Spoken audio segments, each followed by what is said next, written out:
Hi, and we're How back. you doing, King? Yeah, we're back, and it is the Vinyl Vandals back for another one. But this is not just another one. This is a really, really special one. Yeah, as you know, I'm King Fred. I'll speak a bit more about what we do in a minute. We've got. You want to see yourself at the top there, John? Yeah, I'm John. I'm a Vinyl Vandal as well, and we've got with us. I'll let them introduce themselves. Outlaw Posse. Outlaw Posse in the house. DJ KG. I haven't called myself that for a long time. DJ KG. Nice. MC Bello B. Nice. Yeah. So as we got today, we have, it's a great pleasure for me. I've got a lot of that stuff. The Outlaw Posse, brothers like Outlaw, all those different generations of the name, and some of the solo stuff, which hopefully we'll talk about in a minute. But the Vinyl Vandals are absolutely over the moon that you've agreed to come on and join us and talk about your music, your top favorite five, but also just about the history of the Outlaw Posse. So let's kick it off by saying we are the Vinyl Vandals. Thanks for joining us. We are people that live up in Newcastle and in the northeast of England, and we are hip-hop fans. We are friends. We go to gigs together. Because not many people come to Newcastle to do gigs, we tend to just jump in a car or on a train and we fly down to London, Manchester, Liverpool, Leeds, wherever the music is, we'll go. And we've also been to Glasgow as well. We were in Glasgow last year for the Gods of Rap tour. So we'll go all over the place wherever there's hip-hop and we'll want to be there. We'll finish work at 5 o'clock, jump in our cars and fly down to a gig in Leeds and then come back again, or we'll go to London and we'll stay the weekend or through the week because we love our hip-hop. Okay. We have diehards. True diehards. Definitely diehards. We have a Monday night show from 8 till 9 on By Radio, which is hosted by Mix LR, which is our DJ Riddler, who spins the hottest of hip hop tunes from both sides of the pond, and we'll give lots of giveaways. Me and John are going to be starting something at the end of this month, which is going to be called the what's it called, John? Seven Bridges. The Seven Bridges. The Seven Bridges. Sorry. And the Seven Bridges is just going to be like mix of hip hop tunes. Like I said, we're not DJs, but we'll have our music, and we'll just be spinning our favorite hip hop. So just check out for that, and lots of other things that we've got planned as well. So Outlaw Posse. I've got lots of little notes written down here because I didn't miss anything, and I know John's got loads of things as well. Yes, lots and lots of stuff written down. So first of all, we are going to get into the favorite fives from both of you, and we'll do a bit of that, and we'll talk. We'll do a bit of that, and we'll talk. But in your own words, who are the Outlaw Posse? How did you get it come about? How many albums did you bring out? Just how many singles? All of that. Just who wants to start? In terms of how many singles, there's so many that I can't really tell you how many. But what I will say is how we started was initially was me and Carl were friends anyway. Yeah. And we both went to Henry Compton School in West London. Okay. And just through like Carl had bought some equipment, started doing beats, and I just returned from staying with my dad in America. Right. I was only supposed to initially be there for 2 weeks, but he ended up kidnapping me. No, your dad can't really kidnap you. You know what I mean? Yeah. He basically told me that I was only staying for 2 weeks, right? I ended up staying there for almost 2 years. Oh, okay. Wow. Right. So, and I was young, man. I was about 10, 11. Yeah. But the dopest thing was, out of that time I spent in America, New York, was we were staying in the South Bronx. So we were literally, like, say, half a mile away from Yankee Stadium. Right. And just like opposite the block where we lived, there was a park. Now, I can't remember the name of the park, but I just remember that was my first insight into hip-hop, right? Yeah. And gone over into the park. I'm with my brother, my older brother. He was already a hip-hop fan. But literally, they'd have 2 turntables and a couple of mics, you know?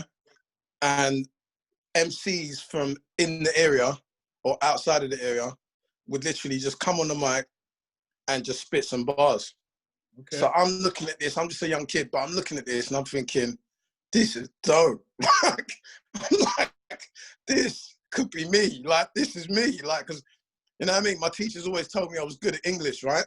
Yeah. So I'm thinking, yo, man, I could do this. Like, I could really do this. So by the time I got back to England, obviously met up with Carl. Carl's already doing beats. So I'm like, yo, man, I got some rhymes. And so that's how we initially started, in his bedroom in Hammersmith. Nice. You know what I mean? Yeah, so basically, right, I borrowed some money off my mum. Yeah. And I went to the Notting Hill Tape record exchange. And there was an 808 drum machine in there, and it was about 100 quid at the time. Yeah. And obviously I knew about the 808 because I'd heard about it on records, and and I bought this. So as soon as I saw that, I bought that, and there was a thing called what was it called? Anyway, it was a digital delay, a Bell digital delay. And somehow I figured out, I don't even know how I did it, but somehow I figured out you can record into the digital delay and then trigger it from the 808. Yeah. So I learned how to do loops. To this day, I still don't know how I figured it out.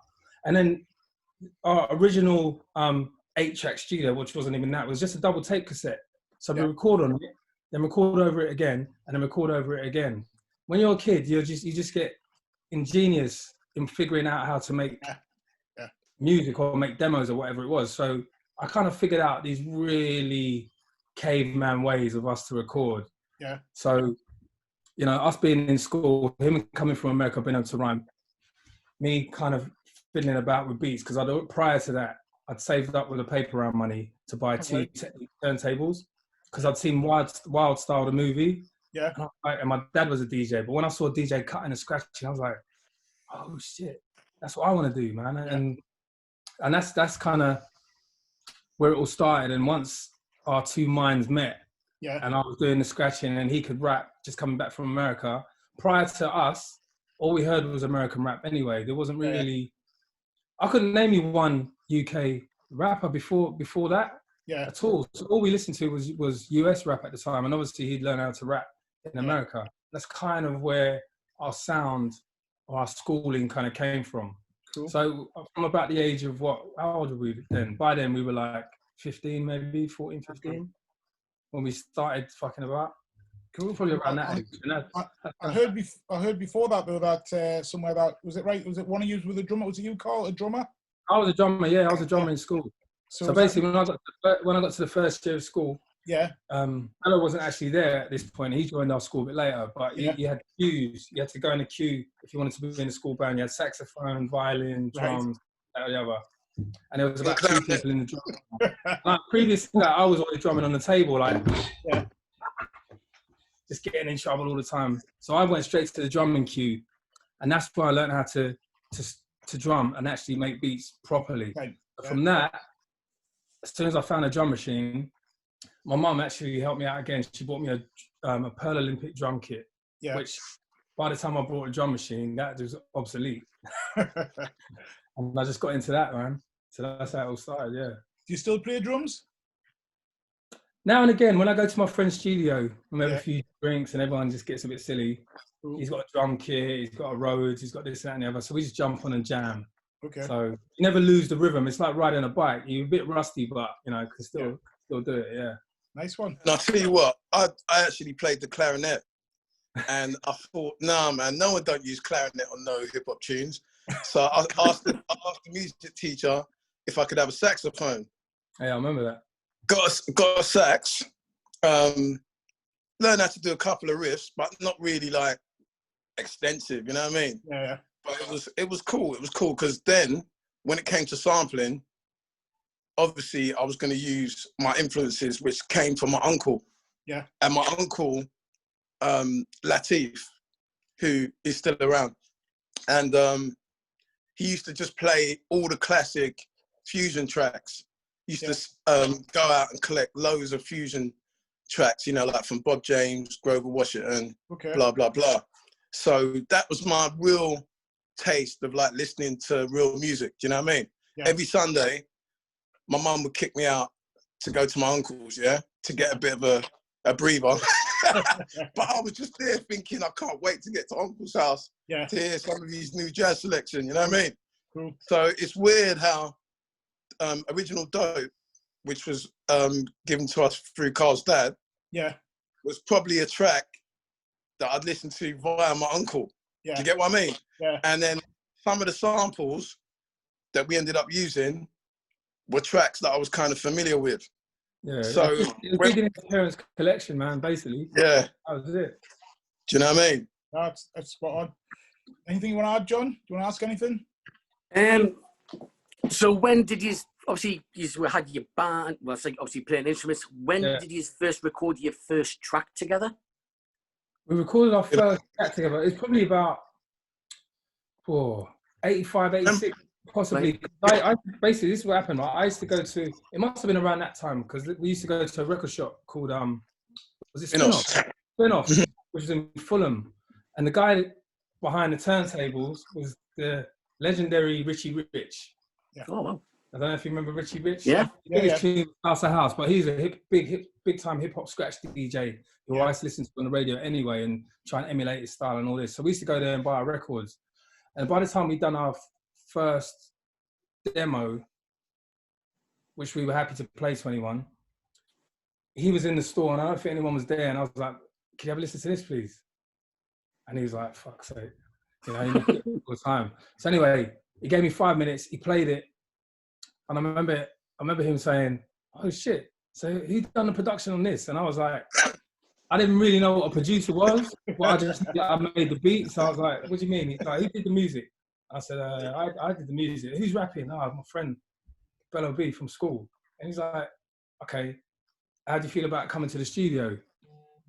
And at that time, he said, "Just set up a label called G Street Records." Just going to ask you that. Yeah, I just set up a label called G Street Records. Come in the studio and see what happens. And we went down there completely out of our depth, not knowing how to make a real record or even the process of, it was like walking into the Starship Enterprise for us. It was like, whoa, what's all this shit? And I just walked there with a bag of records, okay with his rhymes, managed to do a track, and then the rest is history, as they say. Just on that, it was party time. Asked us when our first tracks were made, right? Do you remember this? We did a track, it was so whack, but we actually thought it was dope. You remember this track, called Rochelle? Yeah. Bro, it was one of our early demos, right? I don't know if it was our first track, but it was the first track. I remember it. on that note about G Street, what was it like being on G Street? Because you had like stereo MCs. There was only the stereo MCs at the time. Right. Okay. So you were the first. So we were probably the second act they signed. Right. And then you had Jungle Brothers. Yeah. You had PM Dawn. Yeah, I've got that. You had the Grave Diggers. Yes. New Kingdom. New Kingdom. Yeah, New Kingdom. A bunch of other cats. But it was like, listen, man, we just left school. Yeah. We barely got into our first jobs, left them, and was living our dream. We were going on tour with people that we had records by. You know, we went on tour with every major US act that was out at the time. We had supported at some point or other. So we were like, yo, you know what I mean? It was just like, it was unbelievable. Yo, do you remember this? Yeah, I think I'd gone down to G Street, right? And or no, they actually phoned me. I was working at a sock shop, the retailer. Yeah, the sock shop. And I remember my manager was saying to me, "Yo, can you put the tires like an inch apart? We're getting signed." Yeah. So I remember him like actually instructing me, saying like, "Can you make sure they're inch apart?" Yeah. And I goes to him, "No, actually, I'm never doing this again." He goes to me, "What are you talking about?" I goes, "Bruv, I'm leaving now." Right? And he goes to me, "Yeah, all right, you'll be back tomorrow." Like that. I goes, "All right, whatever, innit?" I goes, "We'll see." Walked out of the shop and I phoned you instantly, right? And you was working at Next. And I goes, "Carl, guess what? You can leave your job." No, he goes, "Shut up." Well, because he had to make all the trousers a certain width apart. He had all the jumpers, he had to be in it. And I was like, fuck this shit, man. I'm not Do you know what I mean? I remember when we got the phone call. This is what John Baker, who was the head of the label, said. Right, guys, you either want to do this, all right, and make records, or you want to do what you're currently doing. Because we're like, well, how are we going to live? You know what I mean? We're like still living at home and shit. We've got, you know. So he said, I'll ask you again. You either want to do this, or you do this. And we just said, man, there's no real choice there. So we both said, manager, stick it.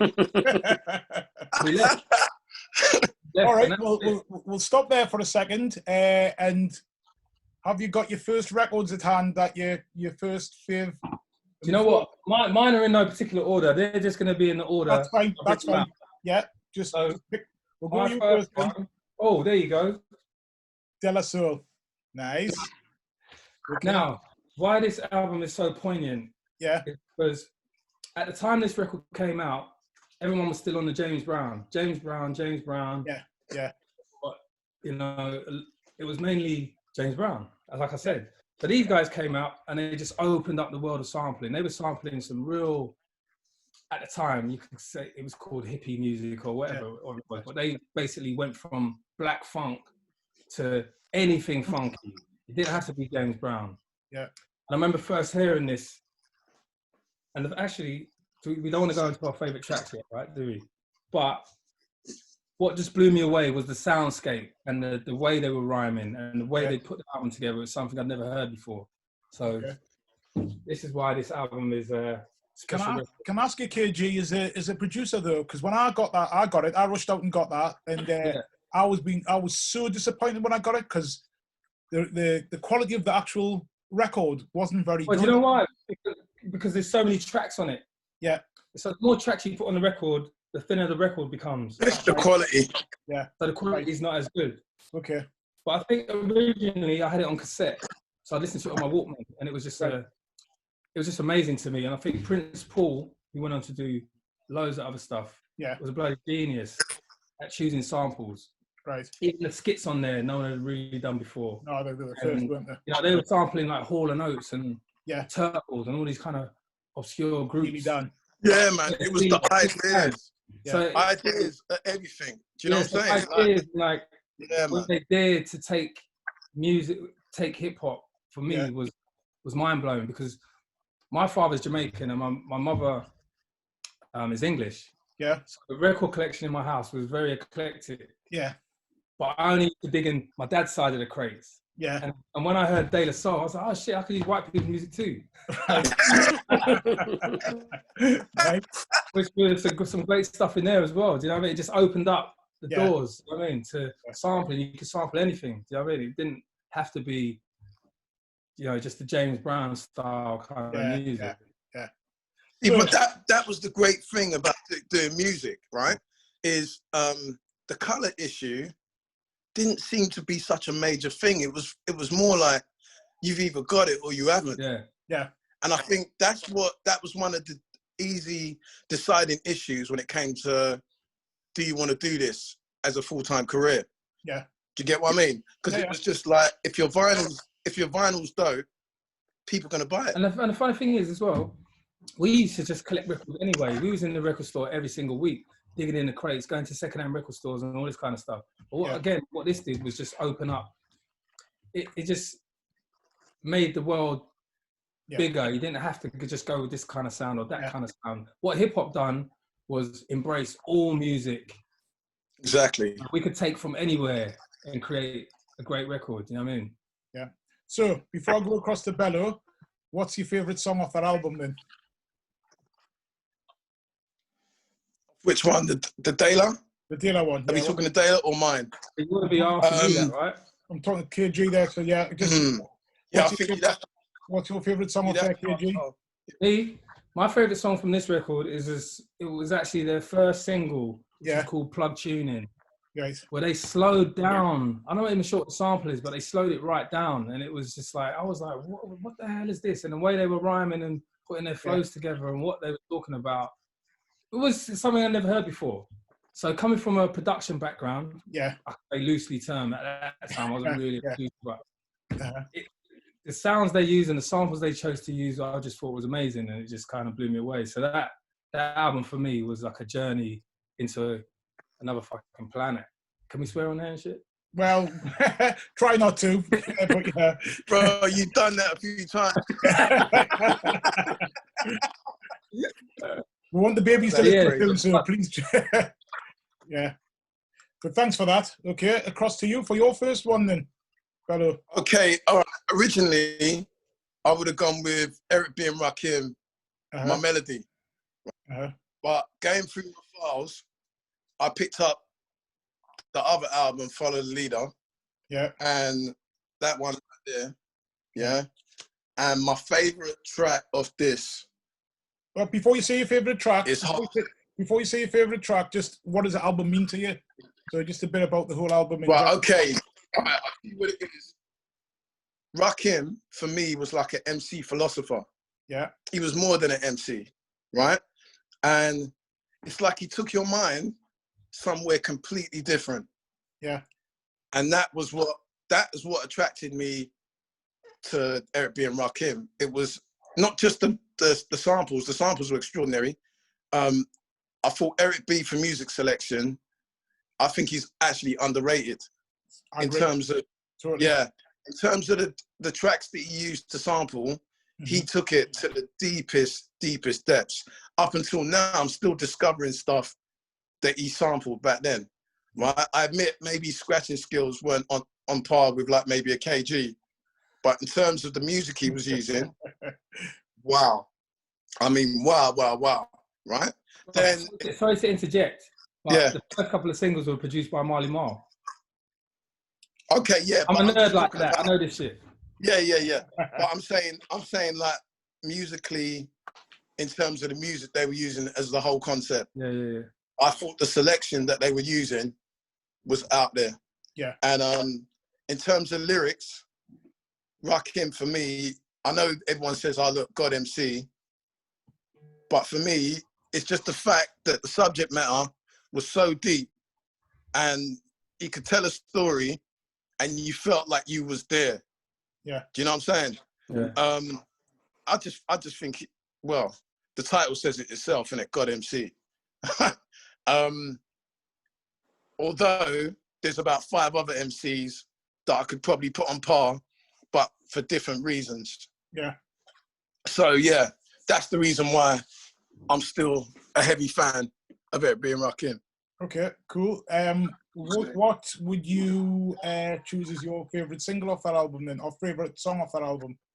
To be honest, there's so many, right? It's hard. It was hard to choose. Yeah, we knew because I had Trust me, Microphone Fiend was like the first joint that I had to learn back to back because it was just like, whoa. Yeah. And then obviously Follow Leader would have been up there as well. Yeah. And then the one I've gone for was Lyrics of Fury. Okay. Because everyone had heard Big Daddy Kane, and everyone was like off on that, on the whole Raw thing. Yeah. But then Lyrics of Fury, for me, was just like, whoa, you just stepped it up again. Like, how did you do that? Like, Yeah. you know what I mean? And so it was like, you know what I mean? For me, that was the template. That was like, whoa, if Ra's going on like that, I've got to be going on like this. Do you know what I'm saying? Yeah. And so yeah, it's funny how eventually we did actually get to meet him at Hip Hop Jam. I think it was the New York seminar. New York, it might have been the rap seminar, but it was LL Cool J was freestyling. Yeah. And he absolutely terrorized the place, right? And then Rakim was literally standing like a couple of meters away from us. And I remember looking at Carl going, "Bruh, he's not even that tall." Because when you see him on the cover, you're thinking, yeah, he's about 6 foot, right? But then when I saw him in real life, I was like, "Bruh, look, there's Rakim." The Carl was like, "Bruh, he's small, isn't it?" He was like, you know what I mean? Yeah. Deep lyricist, man. Deep lyricist. Nice. Okay, John? When you're just saying that you were in New York at that seminar, so did you release much stuff in America, and how was it perceived with you being classed as English? You know what? Actually, we had a few singles out in America from the first album, right? And and we received pretty well because we were probably the first. Don't quote me on this, but I think we might have been the first UK hip hop group to do a video in New York, Right. which was Trapped into Darkness, which was remixed by K-Cut from Main Source. So our record company had a base in New York. So anything we released here was released over there simultaneously, which meant we'd have to fly over there, do the rounds and all that kind of stuff. Yeah. So there as well. Cool. We got respect as well. Do you know what I mean? And I know there's this thing with the British accent and the American accent. But to be fair, we learned our trade listening to American hip hop and Bello living there and learning. So that's where, you know, that whole thing comes wrong. Because before, like I said, prior to us, there was no British rap that was doing anything big at the time with an English accent. You know, everyone was Caveman, you know, you name it. Everyone was rapping a certain way because that's the record we learned from. So, yeah. All right. I don't know where I was going with that, but no, it's fine. That's just obviously. What's that? Sorry. I was going to say he made a really good point because it's just the same as singing. When you hear people singing, there's not many people that actually sing with a British accent, right? And at that time, those were our major influences, right? So there was no way when everyone was going, oh, why don't you sound more like this? It was, for me, it was just like, as long as I sound good, I'm cool. Yeah. Do you understand? I never ever felt like I have to sound like Cockney or like that. I sound like, you know, like I'm walking through Dalston Market. I didn't feel like that was necessary. You know what's funny? You know what's funny? Because actually, the first time we heard someone rap in a British accent, it sounded so weird. I mean, it's normal now. Yeah. It's actually normal. That's right. But it was so strange to hear it. It took a minute to get your head around it. Which sounds weird, right? But you'd never heard it before. Imagine never hearing it before, and then you hear it, and you're like, "Oh, what? That doesn't sound right. That sounds a bit odd." But obviously, you get used to it after a while. Now it's normal. It's no biggie. Yeah. You know what I mean? Yeah, I suppose for me, it's just what for living up in Newcastle and not hearing much in the first place, and hearing tapes and stuff. You know what I mean? Because gotta remember, I always say this, but like back in the day when I'm speaking to the young people that I work with and stuff, and people in general, there was no internet, you know, and a lot of the time there was no video shows until UNTV came out, so there was no visuals. There wasn't very little in the way of visuals. Wasn't any magazines. No, there was nothing. There was nothing. Yeah, that's right. So you had a picture in your head of what somebody looked like, you know. And yeah, 100%. Yeah, there was. You know, it was really hard to get information. It was very hard to even listen to hip hop in the first place. Yes. I remember coming home from school, and LWR was the only place you could legitimately hear proper hip hop, and it was a Westwood show. Yeah. I remember his show was like from 4 to 6, so we'd finish school at 3:30, leg it home, and because I had a shitty little radio with the aerial broken, I had to sit on top of a ladder in the middle of my kitchen, holding the stereo like this, and I'd record it, and I'd sit there for 2 hours. That's how much of a lunatic I was, like for hip hop, and like any magazine with LL Cool J on the front or Run DMC or whoever, I'd buy it. Yeah. Any show that played any hip hop, I'd be listening to it. Yeah. But I remember Dougie Fresh was on Top of the Pops with the show, and it was #1. Yeah. And I knew they were going to put it on Top of the Pops. I ran home and sat in front of the TV, just waiting to get a glimpse, just anything. Do you know what I mean? Because you never really, it wasn't out there like that. You were lucky because you lived in London, so you had like stuff like you said. We had nothing in Newcastle. We had John Volume Records. John didn't even get records. There was, you know, and if there was any records, you had to go Saturday morning early because there wouldn't be many left by, you know, they didn't send much up. They'd be gone. So people would be queuing outside. Like it was record store day every Saturday, just to get the latest ones. And we only had, like, I think it was John Peel I used to listen to. I think John Peel, John Peel as well. There was another one that we could tune into. He was on Capital Radio. What was his name? Dave Pierce? Dave Pierce. Max and Dave.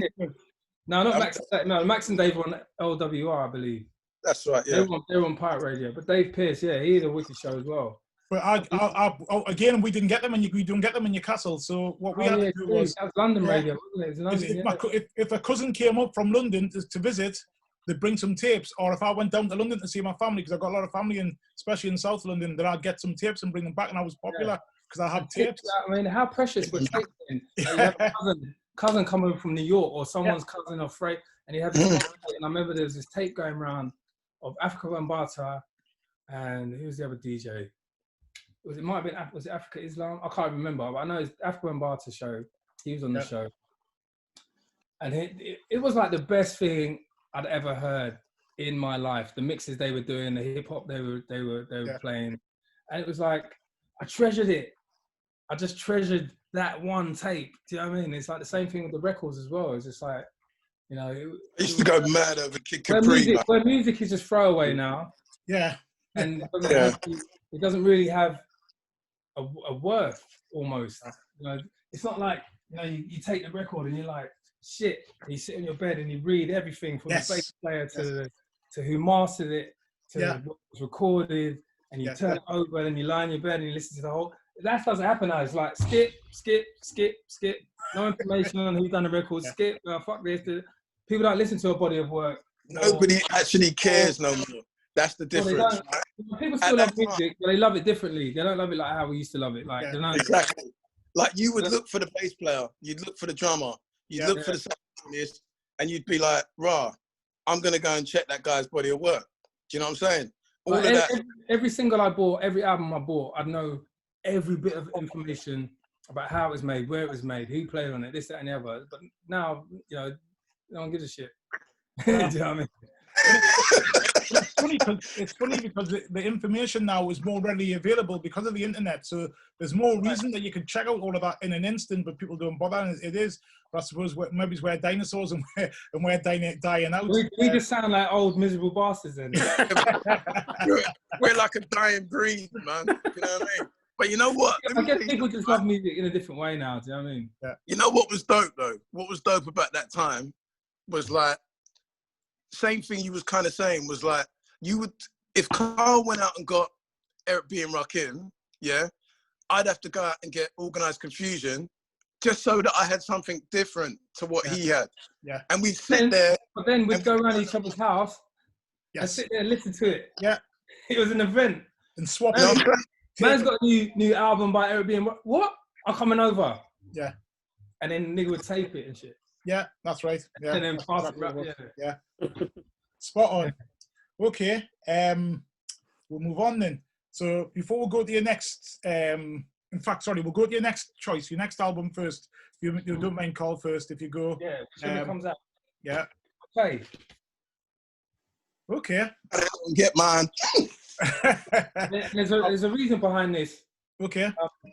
Like I said, I got thousands of albums to choose from. I actually couldn't go through the whole lot, but there's certain ones that I pulled out that resonate. And again, for me, where Bello would be more on the lyricist, I'm going more on the sound. Yeah. And Missy Elliott, when I first heard the first single and I saw the video, I was just like, whoa. And that was not my first introduction to Timbaland, but just a new sound and a new style again. It was a benchmark, and it was a female MC, because prior to her, you know, you had Antoinette, and most people probably won't even remember, and you had Roxanne, do you know what I mean, all that kind of stuff. But she was like the first new era of hip hop that, with the production, it just went somewhere else. I mean, this album actually is quite R&B, and I know Timbaland was doing Jodeci prior to this. Yeah.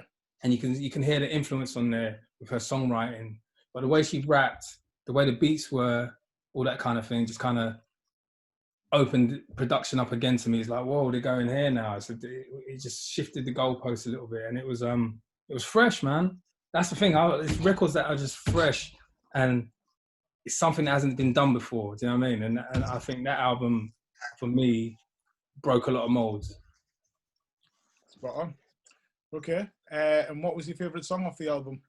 My favourite song was the first single, The Rain, which was a sample of, I can't remember the bloody band, but it was just the way she done it, man. And the way Tim put the beats together and the way the video was. She's basically in a black bin bag, right? Remember?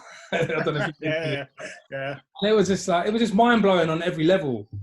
Yeah, and that was my favorite. And I've been a massive fan of Missy ever since. I love her records. Coming from a DJ's point of view as well, it's like any of her singles just smashes up the club every time. She's disappeared a bit recently, hasn't she? I haven't heard much by her anyway. I mean, I've never been a fan, but I haven't really. Yeah, she's been kind of. I think she was ill, and she came back with a track with Pharrell, right, which is pretty dope. Where I'm From, I think it was called. And actually, I just heard a new song from her the other day, which was dope. But I mean, again, it's a different world now, so she probably doesn't get as much attraction as like a Drake or this or that. But to me, she's still huge. Is she still being produced by Timbaland as well with her new stuff? I'm not sure. I don't think so. I know the last couple were done by, or a couple of singles ago was Pharrell, and after that, I think there's some new cats. Because Timbaland's done quite a bit as well, but now he's back doing his thing. You know what I mean? So interesting to see if she brings out a new album. If Timbaland's doing it, that would be something, man. But I'm not sure what's going on with that. I have no idea. I think she got into some production as well, didn't she? Yeah, I mean, she's always been producing and writing. I mean, she's quite some of the tweet stuff as well. Yeah, like hip hop changes very quick now. So sometimes you have to come back and reinvent yourself. And I think at this moment in time, there's a lot of nostalgia about the old school, and a lot of the youngsters now are getting into their 90s hip hop. They're coming back to the I would say real shit. Because hip hop, whatever it is, whether it's new, old, it's different pockets and different eras. And the era we're in now is completely different to what people call the golden era. But I think what's missing today is the content hip hop. When we came out, it was about the dancing, the graffiti, the DJ, all that kind of stuff. There was a proper culture that you got into, almost like a religion. And then now, it's like anyone and their grandma can just make a rhyme, put it through or thinks they can MC. Yeah, so I think everything goes full circle anyway. So I think that's where we're coming to at the minute. It's funny how you've said that as well, because obviously we like to go out and do our little scramble for records, go on little trips out, not just to go and see artists, but we like to go and hunt records out. Yeah. And CDs. And it's getting harder and harder to get all that stuff now, because the young people have cottoned onto it and they're also getting it as well. And record players are being sold more. Which I think is something happening. Which I think is great, because I've worked out that streaming, to earn minimum wage on streaming, I'm talking about McDonald's minimum wage on streaming alone, you need to get 6 million streams a year, which is equivalent of 500,000 streams a month. Yeah. So for the average independent artist, that is an impossible mountain to climb, just to earn the same wage as someone that works in McDonald's. And the amount of time it takes to make a record, the studio, the mastering, the mix, to make a living is hard. But saying that, vinyl making a comeback is huge, because selling 10,000, even 1,000 albums will earn you more than 6 million streams. Yeah. That's crazy. Yeah. You know what I mean? So we love vinyl. We love vinyl. Well, you don't have to argue with the Vinyl Vandals. The Vinyl Vandals definitely love vinyl. So yeah. You're in the right party here. Okay, Bello, over to you. What's your next choice of album? My next album, I'm going for Low End Theory. Okay. See, I wanted to choose that, but I know you chose it. Right. But I was the biggest Tribe fan, so there's no way you were going to get the biggest Tribe fan, man. Me, man. Right, I've gone for Low End Theory. This album was mainly the selection again of some of the grooves they used on there. And just Q-Tip and Fife together as a duo, I just thought they just laid in really nicely, because I thought Fife was the more sort of hardcore, appealed more to the hardcore audience. And then Tip just had his own style. It was like, I don't know, almost like poetry. And I think he was one of the first to make it acceptable on a worldwide basis. Because, I mean, before him, you had Jungle Brothers, and they were doing the same kind of thing. But I think through the selection of music that they chose was really what made them stand out. Yeah. Do you know what I mean? And I just think it's a great album. Yeah, Superb album. Superb album. And after that, it was just like anything that Tribe do, I'm just getting it, to be honest with you. Okay. Track that I've gone for, again, I could have chose 3 or 4, yeah? Yeah. With probably like verses from the Abstract, Butter, and Bugging Out. But I've gone for Bugging Out. See? I've gone for Bugging Out. I would have chosen. You know why? Right? Yeah. One of the greatest intros of a hip hop record of all time, because it just starts dong dong dong dong dong dong. Cut. It was that first snare. There's a couple of intros that you can't fuck with. Wow. And it's the beginning of Public Enemy. Brothers and sisters. Yes. And then there's that, Bugging Out. Like intro, like you hear it and you're like, whoa. Yeah, that blew my mind. I can't lie. That totally blew my mind. I feel you. And you know, rest in peace, Fife. But again, another underrated MC who like brought a complete different style to hip hop. Do you know what I mean? Yeah. But again, without when he done his solo stuff, he didn't have the same impact as when he bounced off Q-Tip. Yeah. Yeah. Definitely, because they worked together. The whole chemistry, it was the chemistry between the two voices. It's just similar to like maybe EPMD, where for me, as great. Eric made. No, I was gonna say, as great as E-Double was, when he went solo, for me, I still missed having that whole, you know, the camaraderie between the two. I know you're saying that. Do you know what I mean? Definitely. It's funny for me. I was seeing one of the other things that we did, that I've never really been a massive Tribe fan. It's only been recently when I've got older, over the last few years, where I've started getting into them a bit more. I don't know why. I just. You might. There's certain things that you miss, though. What's that? Sorry. There's certain things that you miss sometimes in hip hop. Like some albums will pass you by without you getting into it, and then years later you hear it, you're like, oh shit, I missed that. Yeah. You know I think maybe it was because I used to like listen to more harder beats, you know, John and them will tell you that I like more fastic, frantic sort of beat stuff, you know, and it's back for me. But now, as I've got older, I listen to more of that type of stuff than I do the harder stuff. You know, I'm not. You know why? You know why? Because I think Tribe's kind of stuff 20, 30 years later still sounds good now. Yeah. Some of the hardcore shit we listened to back in the day, as a grown-ass man, you can't hear that shit now. Yeah, you're right. You know what I mean? It doesn't age well. Yeah, you're right. I think that's when you're younger, you've got a different energy. Do you know what I'm saying? Yeah. It's like your energy's going to be more hyped. And the things that get you hyped are probably going to be a faster tempo. Yeah. Whereas a lot of their stuff was like a mid-tempo. Yeah. Which, do you know what I mean? Yeah. Just different energy, I think. Mm-hmm. I think the thing about Bugging Out as well, it had one of the greatest videos ever as well. The eyes. With the mad eyes. That was dope. That was crazy dope. Because it was like it was basically cut off from jazz, wasn't it? Jazz, we got it. Then it's like, whoa, what's going on here? Because that was the first time I heard it when I saw that video. I was like, wow, it's amazing. So at this point, I think it's good to start talking about your first album. Oh yeah. Yeah. Yeah. How long did it take you to make it? You know, what was it like digging for the beats? You think about it, right? That album, you're talking 30 odd years ago. we made that record. It came out in 1990, and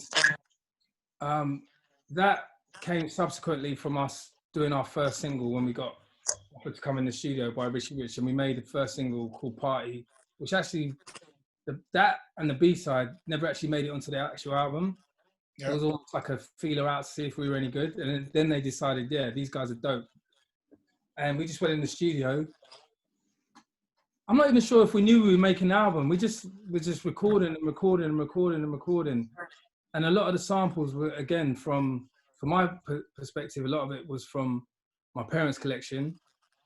And a lot of going to secondhand record stores as well. And this is before record stores had a turntable in there and you used to listen to it with headphones. You used to go in there, and if it had a dope cover or it looked weird, I figured there must be at least one dope track on there. So I would just, you know what I mean? So a lot of it was done by eye, and then finding obscure samples.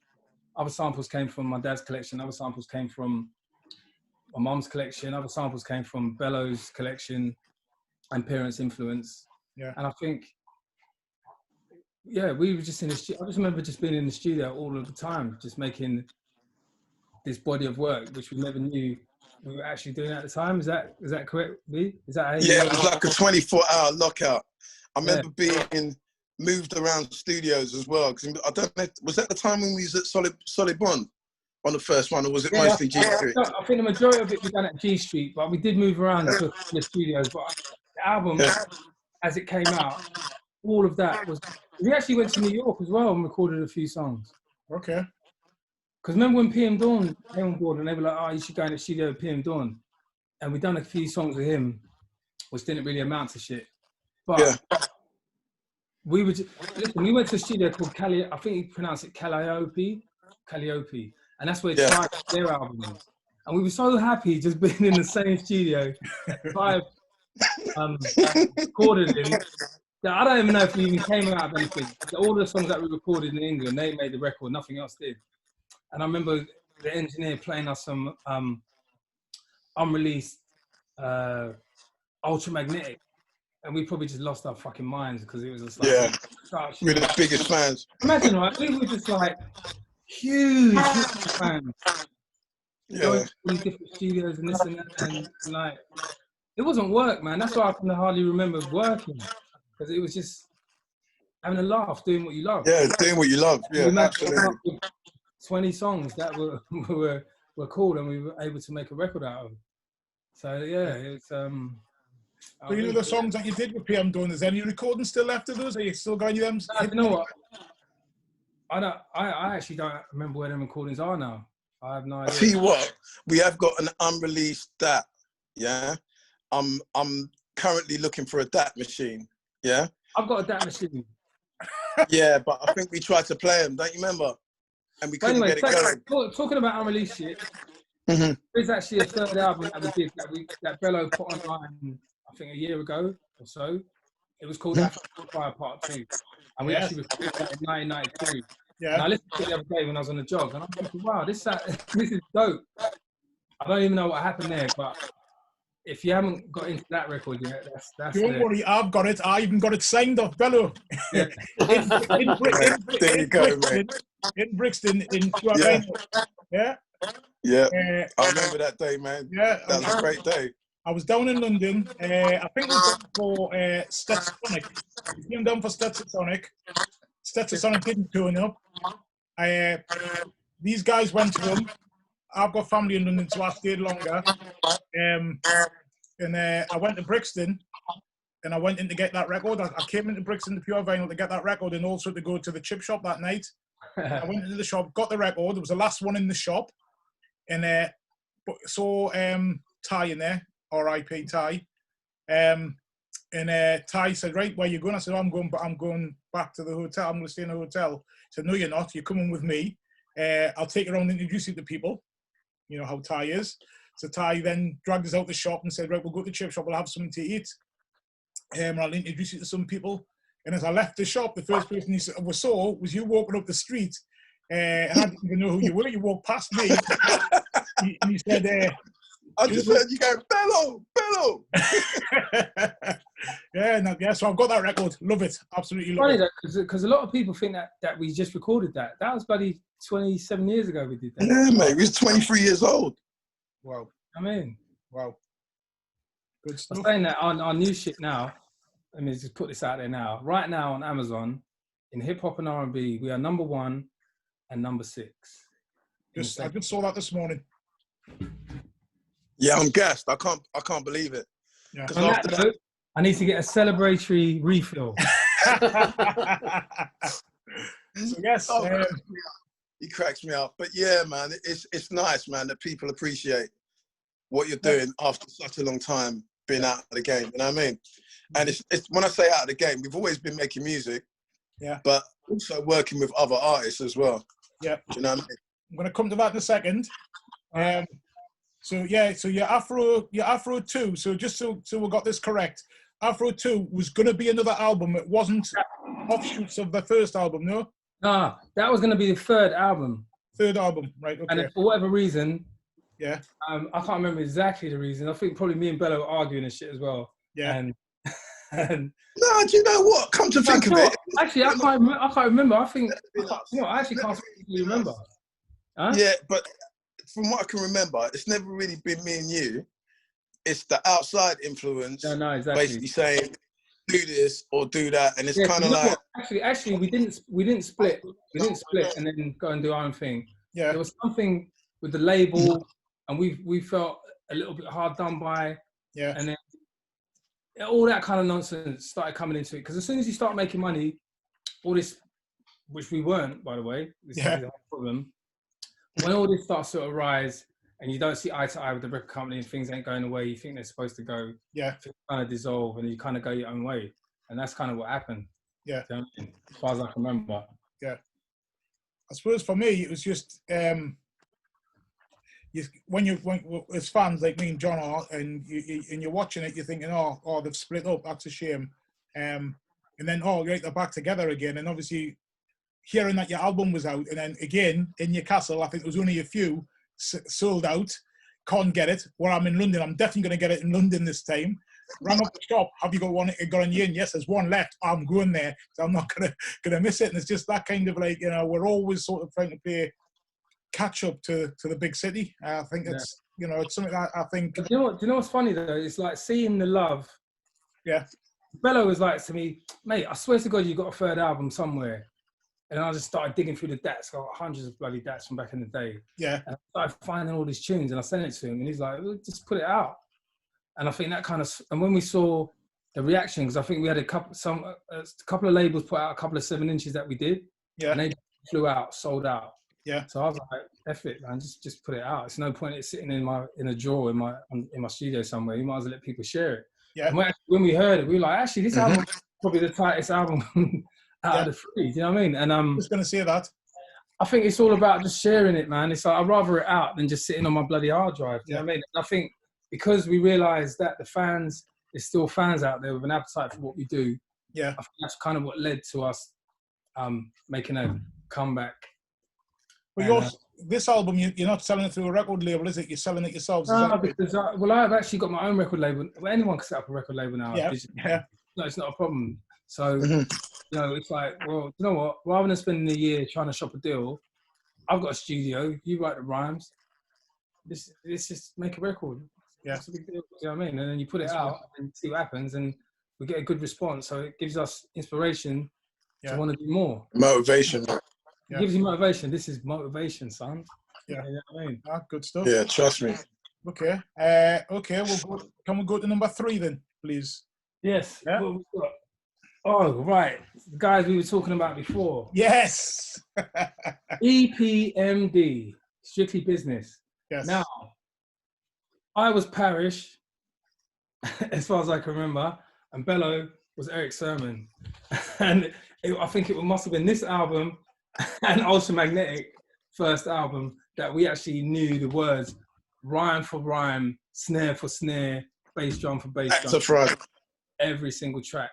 So EPMD, again, for me, it was hearing their first single and the rhyme flow and just the whole combination of the sample they used, the way they flowed. It just got me, man. And I was just a fan. Do you know what I mean? So this album, I absolutely loved. I loved everything they did after that as well. And I was actually devastated when they stopped making records. Yeah. And yeah, man, they were just dope, man. They were just dope. And it reminds me of New York. It reminds me of my time in New York with Bello and where we were at. And me and him, most of the time, just battling each other, using other people's rhymes. Yeah. You know, it seems really nerdy and stuff, but it's fun times, man. It's fun not nerdy at all. It's good. And it's an era of hip-hop that I absolutely love. What's your favourite single off there? Or song? It's My Thing. It's My Thing. It's My Thing. Yeah. The helicopters in the beginning. Yeah. That was the first single, and it goes. Then the bass line. Boom, boom, boom, boom, boom, boom, boom. The rapper. And all this shit. I was like, what? And then they kind of sounded similar to, because again, this is where hip hop went into the new phase, where it wasn't so much shouting over drum machine. Eric B for President came before this, slightly before this, with a smooth flow with Rakim. And then these guys, who actually got into some kind of beef with Rakim somehow over the flow style. It was just refreshing. It was more laid back. It was more chill. And the music was dope. Do you know what I mean? Yeah, definitely. And don't forget the dress code. Yes. Because them guys had it going on. Yes. They had it going on from the kicks to what they wore. Haircut. Everything. The fisherman hat. Signified hip hop. All that shit. You know what I'm saying? You're right. It was crazy fresh. I actually just watched the documentary on them. Because originally EPMD was spelled EPEEMDEE. Right. And they got the guy that did the Run DMC logo. Yeah. And he was like, nah, fam, trust me, let me redo that. It's too much information. And they based it, as you can see, it looks exactly like the Run DMC logo. Yeah. Just a little bit of trivia. Hip hop trivia. Yeah. We love that, don't worry. And I think Parrish was the main producer at the time, I think, for them. And I think Eric came into his own a bit later down the line. But again, without each other, it's not the same. Although Eric did go on to produce some great music. I think Parrish did a solo record, and I was always Parrish, and I was a bit like, it's not as good, man. You know what I mean? I don't know. I preferred Parrish's. Which is the one that I'm trying to think of, John? Can you remember? Oh gosh, do you know what? He's had a few. I'm trying. I can picture the covers, but like I said, between the two, it's always been Eric Sermon for me. Yeah, well, for Ryan's, I was like Eric. I mean, I was Parrish. Parrish, because it's the one with Rough, Rugged and Raw on. Yeah, love that track. You know, and the funny thing that's effects on. So I think me and you went to a concert in Kentish Town. It wasn't the Laws of Rap, but it was pre that, and it was EPMD, Nice and Smooth, Moni Love, Kwame. Who else was there? Anyway, so for me, I went there to see EPMD, and only Paris turned up. Do you know what I mean? The typical thing where we get robbed. Do you know what I mean? And so I'm thinking, so Parrish is on stage, and I'm thinking, okay, it's half an hour gone now. Where's my man? And I'm thinking there's an explosion, and he flies out, and all this. Exactly. And then the audience just started booing him, man, because every time because he started doing EPMD songs, and then waiting for Eric to come. Like, he must be coming on now, and he just never came. And it was like, do you know what I mean? So it wasn't a great memory. Do you know what I mean? Because I don't come out of my house often nowadays, and if I do, I expect to get my money's worth. True story. Yeah. I mean. Okay. John, you got anything to ask? No, not really. Because I mean, about that Run DMC, it's like EPMD, it's like, and the logo design, I didn't even know. I mean, nice bit of trivia that I've learned today. There's a bit of trivia there, mate. I'm a historian. Oh yeah, I like it. I like it. Bello, what's your next track for number 3? I've gone for Redman, and obviously that's off the back of EPMD, right? Word. All right, I'll tell you what it was. When this guy came out, it was EPMD was already a top tier hip hop group for me, yeah. But then to have a family member as part of the was it the Death Squad? Death Squad. Right. So to have a family member come out and be that dope, and I just remember show the cover. Time for some action. Yeah. Right. I just remember hearing that. Time for some action. See again, brilliant intro. Yes. Cypress Hill. Oh, they need to be on the list, man, but they're not there. So I mean, there's so many MCs you could have chose, probably 20 out of the 5 we've chosen, right? But for me, Redman epitomized the true MC, right? And just to show you, look how long he's lasted. He's still coming with stuff now, and people are just like, wow. Dope MC, obviously you can't go wrong because he doubles on production. Just nice. What can I say? No, I agree. Yeah, man. He's definitely one of my top MCs of all time. Absolutely. Yeah, man. And he's kept up. He's kept up. I think he's a lot of MCs' favourite MC. Yeah, That's right. You know what I mean? Right. You never really see him in any top tens or anything. But if you speak, if you like speak to someone like Eminem or people of that ilk, they're always bigging up Redman. Always bigging up Redman. Redman's dope, man, because he's been consistent, and that's a hard thing to do. Be consistent. Always make dope records.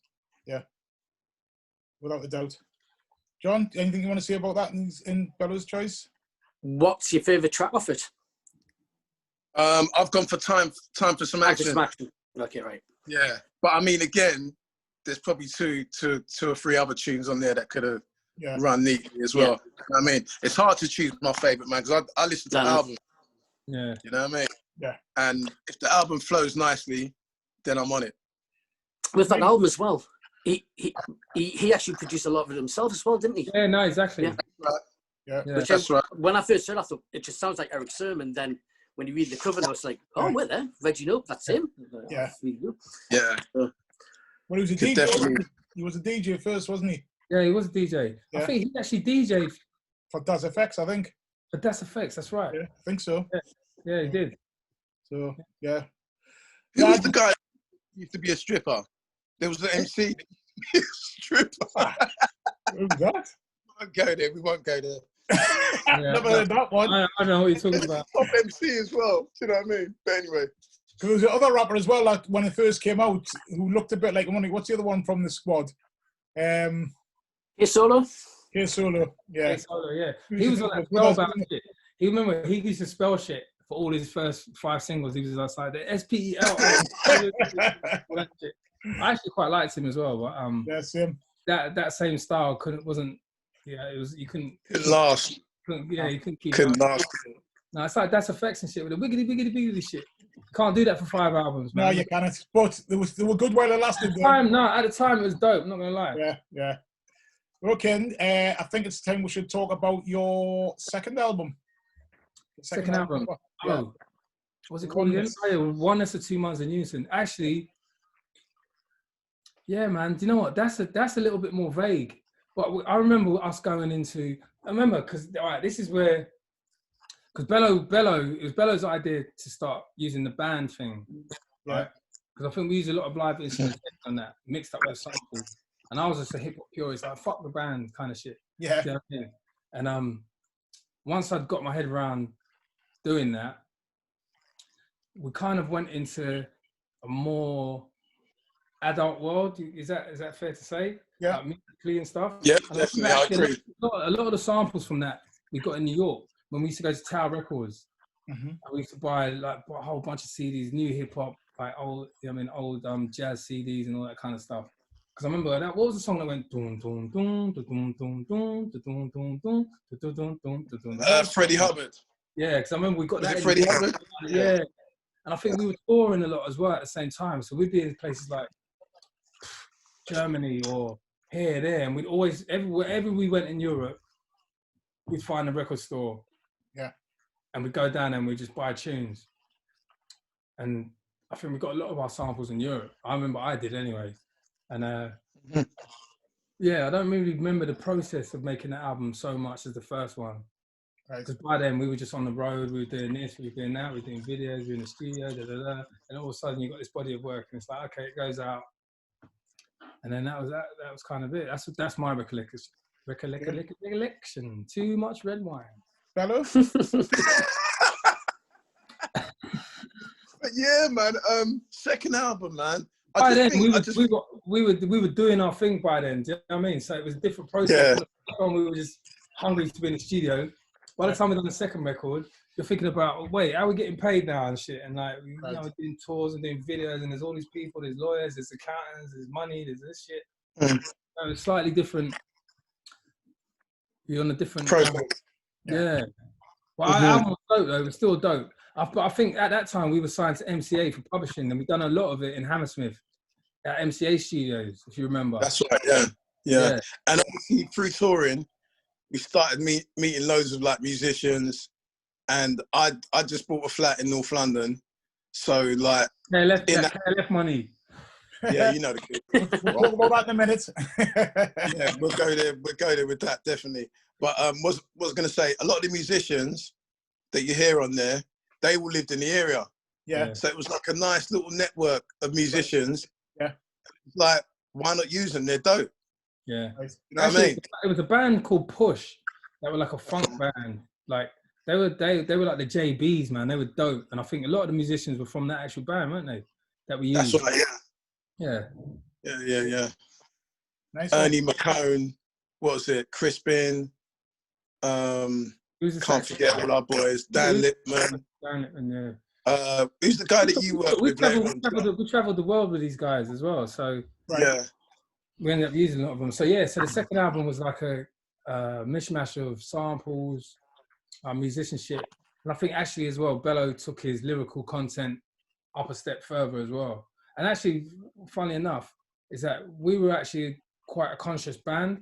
It wasn't really about drugs and hoes and all that kind of shit. It was more about, this is where people used to acknowledge Africa as being the first people and all that kind of stuff. Yeah.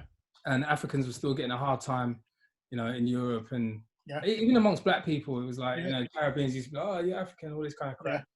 Yeah. And Bello was quite conscious with lyrics. And it's funny, when you're a youth, you actually, while you're doing it, you're not, it's not that you're not present, but you don't realize what you're doing until later down the line. And I can appreciate and I listen back to what Bello was saying. I'm like, fuck. Yeah.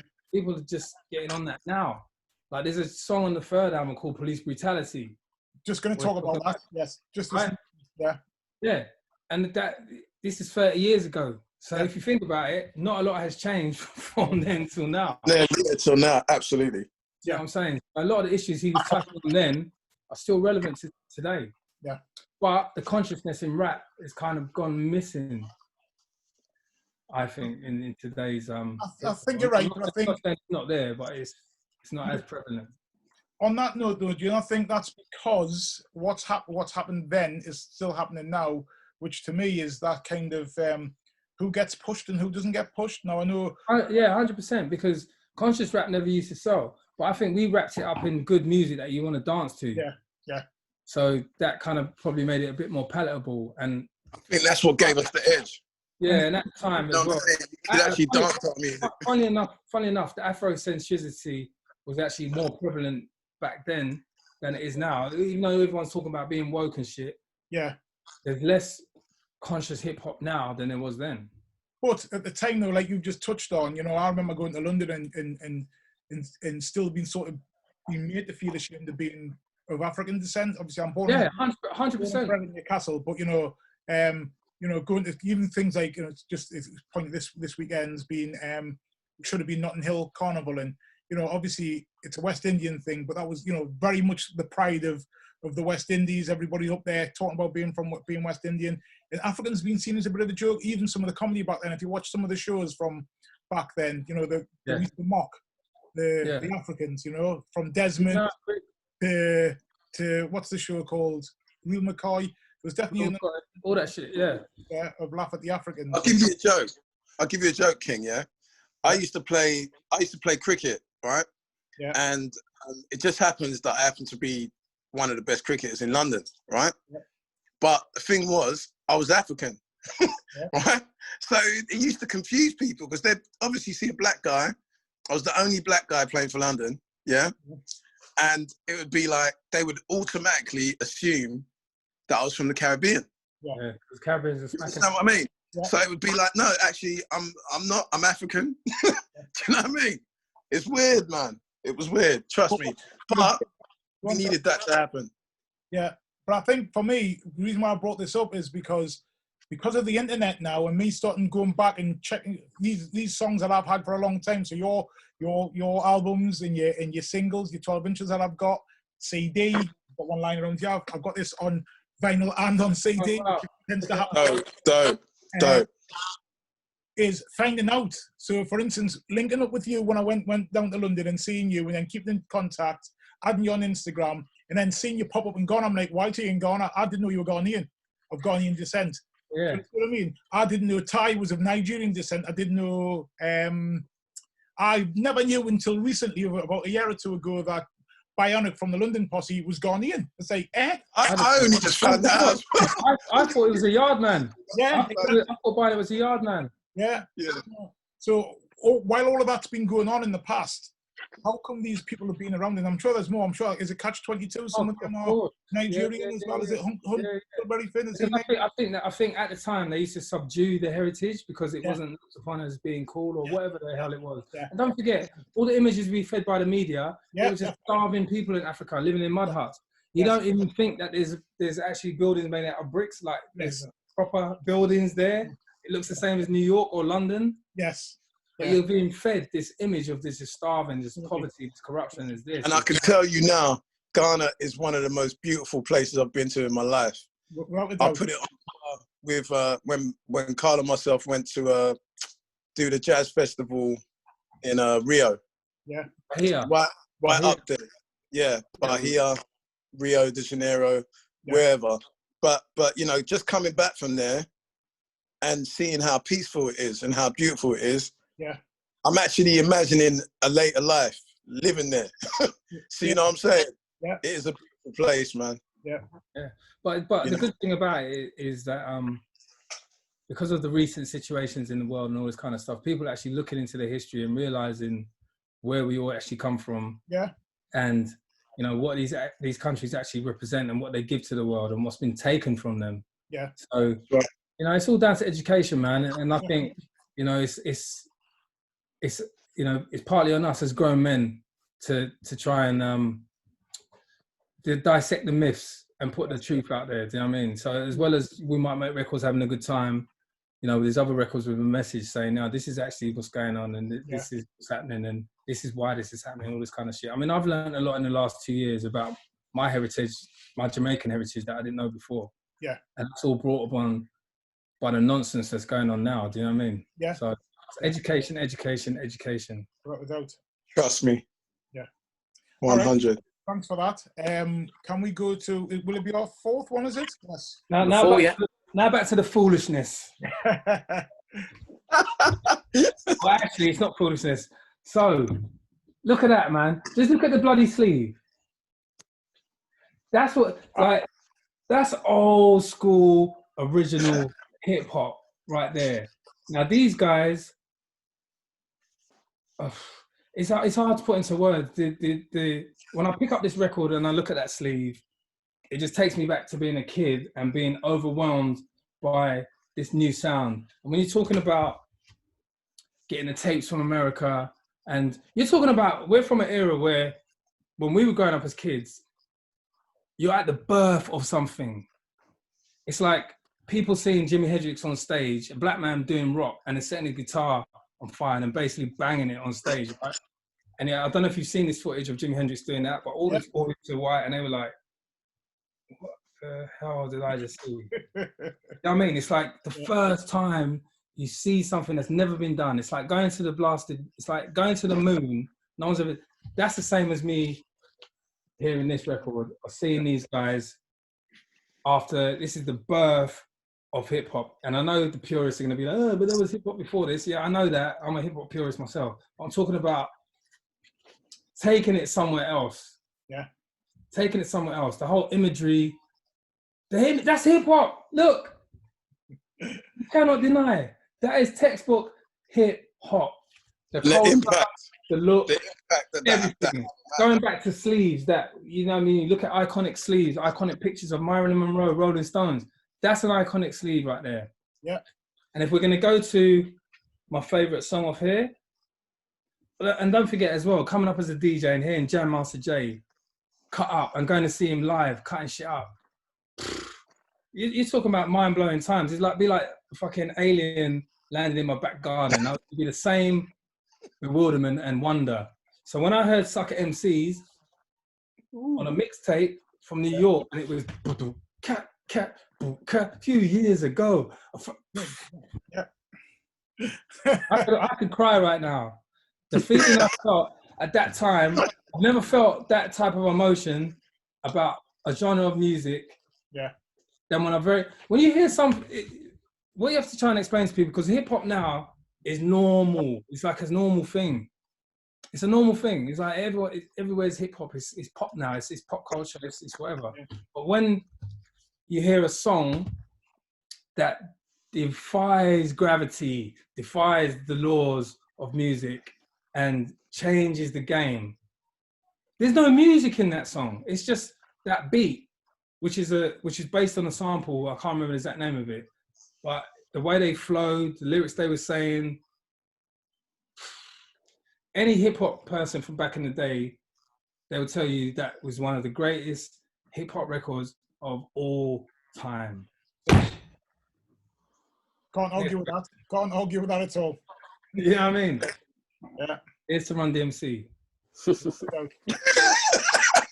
And I went to see them several times. And again, it was the DJ on stage, cutting up, them two just run. It was, oh, come on, man. Yeah. It's memories I'll never forget. Never. Respect. Hello. Okay, 5th album, I'm going against the grain, right? Yeah. And I think that these two were probably the most slept on MCs since the beginning of time, right? Wow, who's this then? I don't even know who this is. Right, now check this out. Originally, I was going for Organised Confusion, right? But changed again. Nah, it's changed again, fam, right? Because last night, I ain't gonna lie, I just picked up some new decks, right? And just laughing. The pickup on it is amazing, right? So here you go, man. Cellar Dwellers. Oh, right. For years. And Reality. Now, the way these guys went back and forth reminded me of the times, like I say, when I just used to go to the park and there'd be 2 turntables and a couple of mics. Mm-hmm. And I just don't understand how people just don't get this album. Like this album, not just musically, but just the way they flowed together as a duo. This should be right up there with the Run DMCs. Trust me, this album is tight. And so I'm going for Realms and Reality. And when I think about it, the reason why I couldn't go for Organised Confusion is I've actually friended one of the guys on here. And he's actually as cool as he is on vinyl as he is in real life. So that just, for me, if I didn't mention him, he'd be looking at me with a side eye going, yeah, I'm not going to lie, right? For me, that album passed me by. That album passed me by. Yeah, I've never even heard it. No, that passed me by, man. Yeah, I think I had on tape. Yes. Yeah. See, but that's the beauty of hip hop, right? Is I can have something, or you can have something, show me something, and I'll be like, whoa. Yeah. You know what I mean? Because I will dig that out. I'll find that and I'll listen. Yeah, Razkaz, another one. Razkaz, yeah. But I think Eminem will even say that was one of his major influences, becoming an MC. And some of the metaphors he uses and the wordplay, amazing. Do you know what I mean? And he's still doing his thing now. So just says it already, you know what I mean? Yeah, your top 5s could be based on different shit, right? Really. Oh, yeah. Right. Based on like the greatest hip hop albums of all time, or the 5 that influence you the most, or the 5 of the best this, or the 5 of the best that. So yeah, it's actually a really interesting concept, and I congratulate you guys for bringing it back, man. Bringing it back. For me, obviously, I did mine last week, and I covered it out, and I did British, but I didn't do necessarily my favorite British. Yeah, it is in rappers or artists. I picked it on memories. Do you know what I mean? So, yeah, no, that's what I did. Yeah, because I couldn't have everybody in. I would have had yours in. I would have had this one in, that one in, and it was like, well, if I leave them out, then that's not right. And if I leave, so I just said, right, I'm gonna go on. If it was a gig I went to, if it was a you have to go with your heart, right? I went with that, and it's like for me, it's definitely not my favorite 5. It's my favorite memories. Yeah, that's what I picked. And that's kind of what I based mine on. Yeah. It's the feeling I felt when I first heard it and what it brought to me. Yeah. Not technically the best rappers, not technically the best producers, but yes, game changers, dipping their toe into new territories that's never been done before. You know what I'm saying? Mm-hmm. So back to hip hop history for a second, and your history. So it came a time when you parted ways, or you didn't record for a while, and you went and did separate things. So, Carl, do you want to talk about what happened? If you want to talk about it. So basically, my school of production was Outlaw Posse. So I figured out how to make a record by going in the studio, watching the engineers, talking to them, seeing what programs they were using, learning how to use the stuff myself. Yeah. So by the time we'd done our third album, that's when I knew what the fuck I was doing, in reality. Yeah. Excuse my French. So then I started getting requested by labels to do remixes. I think my first remix I ever did was for Island Records, and it was a record called Should Have Known Better, which was by Misha Paris and Omar. Right. After I did that one, more requests started coming in, and I got with some management. So I was still learning on the job. And then obviously what I'm known most for is All Saints. Yeah. Who funny enough were basically 4 hip hop girls that were into hip hop. But at the time the Spice Girls were huge then, and this must have been around, this was like early 90s still, because when I first started doing demos with them, I was basically making hip hop tracks, and the main writer, Shaznay, she was a hip hop girl. Yeah. So she could write over just beats.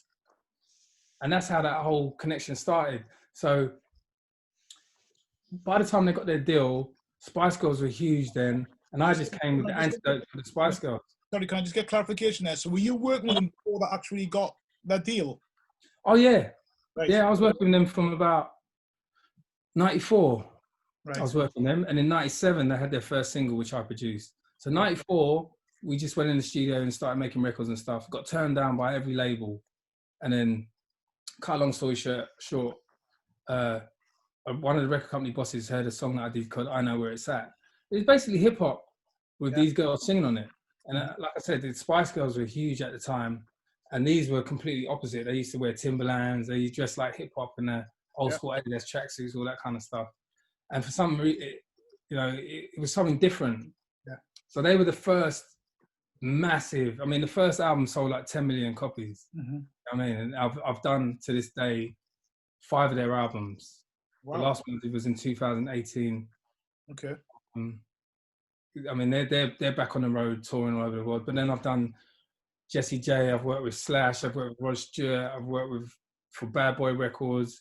I've done a lot of. I've done probably about 300 singles. I've sold over a lot of records. I've done all kinds of shit, from hip hop to rock to whatever. Yeah. So that's where my journey's taken me, and then it's gone full circle back to my first love of hip hop. I'm working with Bello again. I mean, Bello went on, when we kind of walked away from our deal, he done this KLF record, which was. Yeah. And I remember. Let me tell them what happened. Let me tell them what happened. No. What I was going to say was that was the first time, because he was the first one that had massive, huge success. Yes. Yeah. Before me as a rapper, and I remember thinking, damn. And I remember he bought a flat and shit and all this kind of stuff, and I already spunked all my publishing money. I had like, imagine this, like, we were like.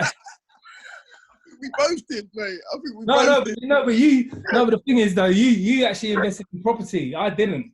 I was doing the typical dumbass thing. I was like, I had 2 cars. I was flying around the world, chicks everywhere, all this kind of crap. Yeah, but that was only because my girl was an accountant, and she was like, well, my girlfriend now is an accountant, so I don't get up to all that kind of foolishness. But but she was the one that put. So I learned my trade, and I'll always be thankful for Outlaw Posse, because I learned how to make a record with Outlaw Posse, and then this enabled me to go on to make pop music and all kinds of different genres of music. And I've been very blessed in what I've been doing, and yeah, I don't know, man. That's That's great. That's great. Which then takes us across to Bello. Then, from your point of view, obviously, like KG just did something different. Yeah. Well, basically, I'll tell you what happened. We were with the label. Yeah. We realised that we needed to basically break out into different avenues, work with different artists, take some of the opportunities that were brought our way. You know what I mean? Yeah. And what had actually happened was, I got sent an instrumental of What Time Is Love. We were all in the studio. I think we were actually working on the Outlaw Posse album, right? Yeah. And I remember someone bringing in the tape. And so we're all sitting down. There's about 8 of us. And all we heard was, wah, wah, wah, wah, wah. And everyone's looking at each other, right? And then I was like, yo, I like this. I feel like I can rhyme on this. It's something different, innit? It's not something I usually rap on, right? Let me interject. The funny thing is, at that time, right, for Bello to do that record was actually brave, because you'd be seen as like some kind of sellout, or Exactly. it was dance music, right? And that was like sacrilege to do anything other than hip hop. I'm not gonna lie. When I heard it, I was like, what? Right. What is he doing? You know, Yeah, cool. That was the you know what? Being that brave was one of the best decisions of my life. Yeah. Right? Because it took me out of a bedsit in Hackney. Yeah. For a start. Yeah. And to be honest, none of us knew that shit was going to blow up. Yeah. Do you understand? It was just another track that was sent to me to rhyme on. Yeah. And the thing is, we always think out the box as well. We didn't think, exactly, we must do this or we must do that. We must do this. We were always open to anything. And I actually have to commend him now, 30 years later, that decision you made there was could have ruined you. Yeah. Could have ruined you. It's like, you know what I mean? But look, at the end of the day, what was nice about it is, look, people knew that I could MC. Yeah. So it wasn't like I was just doing that, and you know what I mean? Because after that, you can imagine, right? I got about 30 or 40 offers to do dance tracks where I would have got paid, right? An enormous amount of money. But that wasn't the reason I done it. I did it because I heard it, and I thought, this is different. So it was literally, my phone would ring, and it would be another dance producer on the line going, hey man, we just heard What Time Is Love. We think you should rap on this. And I'd be like, look, that isn't what I do. That was just something I did. Number one, because I like the tune. And number two, because I met the guys and they're really cool people, you know what I mean? Yeah. And that was it, man. The thing ended up being the biggest selling single of 1991. Mm-hmm. I mean, if you saw us when we first heard it, nobody would have thought that was going to be successful. Yeah. You know what I mean? So it just goes to show you, sometimes it is about just coming out. But that's like when I did All Saints, right? There was the massive girl group at the time, like I said, was Spice Girls. So when me and them used to go to the studio, we had no money. We had, we were all sharing one portion of chips at lunchtime, all that kind of shit. And then to go and then a couple of years later, number one, Brits, this, that, the other. It was just like bananas. It was just like so crazy and so like surreal. But you know what? My whole trade was learnt in doing these Outlaw Posse records. Without that, you know, there would be no All Saints. There would be no whoever else I did. You know what I mean? It's like I wake up every day and I'm blessed. Do you know what I mean? Yeah. That I get to do what I love, and some of it is successful, and it affords me the lifestyle I live. Not that I've got a swimming pool in the back garden or nothing, but I do all right. I can keep the lights on. Yeah, that's right. So Bello, just on the KLF thing, I know you did that song. Did you do anything else? Yeah, we did a lot of collaborations. Like initially we did the Young Disciples. Step Right On. That was one of the first, I think, collabs that we done as a group. Yeah. And I still like that track up till now, you know what I mean? Yeah. This is Yoda. Yeah, and then I went off to Germany. Yeah. Was working with a label called Amber Records. Right. We did an album, I think, and maybe like about 4 or 5 singles. Yeah. And yeah, that was a nice experience. But the only thing was, they wanted me to move to Germany. Right. And I was like, nah, man, I'm a London boy. I can't live out in Germany, man. Do you know what I mean? Yeah. It's just a totally different lifestyle. I was just like, nah, man. The Mille Chocolat wasn't doing it for me. You know what I mean? So did you have any more hits after that then? Yeah, because they brought out a remix to the first single. Right. And that ended up going top 40 in America. No, it went number 1 in America, mate. So, yeah, so that paid for a couple of bills as well. Do you know what I mean? Wow. It kept me going for 10 years. So did you go on tour with them and everything as well? No, the funny thing was, they never ever did a live show. No, but you did Top of the Pops, though. You did Top of the Pops. Yeah, we did Top of the Pops, but You know what the funny thing is, right? Because yeah, a lot of teachers might know this, right? But if you got on Top of the Pops back in the day, you're done. You made it. You retire. After that, you know what I'm saying? And I remember you went on Top of the Pops with the KLF. And I think I managed to get on Top of the Pops with All Saints like a few years later. And after that, I just got the mic. I was done. I'm like, yeah. that's it now. You know what I mean? Like, to get on that one show, Yeah, such a massive deal. it was. Come from being schoolmates to fucking about with music, to a demo on cassette, to go into the record store, to get a record deal, and this, that, and the other, then to get on Top of the Pops, which Yeah. the Idols on. That was incredible, man. So Can hip-hop, you imagine, right? I had Ghanaian parents, huh? right? Yeah, I'm saying, having Ghanaian parents, and you're saying to them, listen, man, I'm going to be a rapper. Can you imagine the reaction? Right? It's like, Azad, you can be a lawyer. You can be a doctor. Why do you want to do this? I was like, listen, I'm going to do this, right? But the moment they saw me and I was on national TV, then it was like, this is my son, Charlie. This is my son. I knew you was going to do it, Charlie. You know what I mean? So, yeah, man. It's nice. It's nice, man. Yeah. Good stuff. Okay, then, can we go to your last choice? Your record? Right, my last choice, and some people may say it's an obvious choice. I didn't want to go out my own arse and start pulling out obscure albums. So I'm going with Nas. And this possibly could have been done before, and I'm pretty sure it has.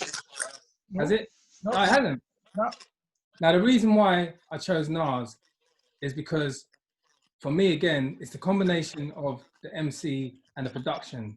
Now, as albums go, and a lot of hip-hop albums, I mean, if you go to people like LL Cool J and a few others of that ilk, like I love LL and all that, but they never made great albums. They made good albums, not great albums. Like they'd have standout singles, 3 or 4 wicked cuts, and the rest of it is nonsense, right?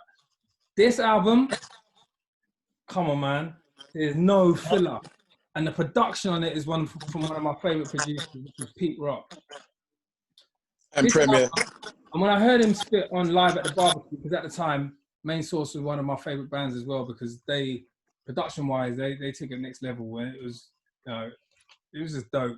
So when I heard Live at the Barbecue with one of the illest MCs I've ever heard, I went to jail for snuffing Jesus. I went to hell for snuffing Jesus. I was like, what did you... That's right. I mean... I went to hell for snuffing Jesus. When I heard NWA first album, and they were just, F that, fuck the police, I was like, what? Because we never heard swearing on records before that. Yeah. Anyway, that's a whole other thing. This album, for me, because I'm going more for the overall sound, the rhyme flow, the subject matter, and the production from some of the greatest producers of all time. You got on here, you got Q-Tip, otherwise known as the Uma. You got Premier, right?